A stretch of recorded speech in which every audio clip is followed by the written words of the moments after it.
దివంగత మాజీ సీఎం రాజశేఖర రెడ్డి హయాంలో మహిళలకు ఇచ్చిన వడ్డీ లేని రుణాలు టీఆర్ఎస్ పాలనలో గత 9 ఏళ్లుగా నిర్లక్ష్యానికి గురిగా నిలిచిపోయిందని చెప్పారు.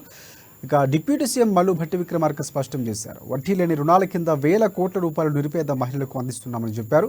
త్వరలోనే స్వయం సహాయక సంఘాలతో పెద్ద ఎత్తున సమావేశం నిర్వహిస్తామన్నారు. ఎన్నికలకు ముందు కాంగ్రెస్ పార్టీ 6 గ్యారంటీలు హామీగా ఇచ్చింది. అందులో 2 గ్యారంటీలు అధికారంలోకి వచ్చిన కొద్ది గంటల్లోనే అమల్లోకి తెచ్చాం. మరో 2 పథకాలు ప్రారంభానికి రంగం సిద్ధం చేస్తామన్నారు డిప్యూటీ సీఎం భట్టి విక్రమార్క.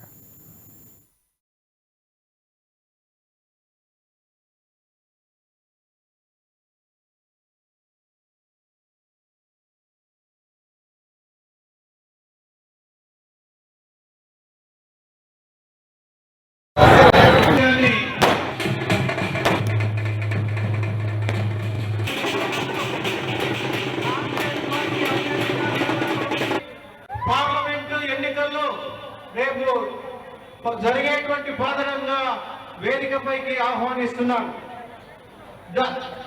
మన తెలంగాణ రాష్ట్ర ముఖ్యంలో కాంగ్రెస్ పార్టీ అభ్యర్థిగా నిలవ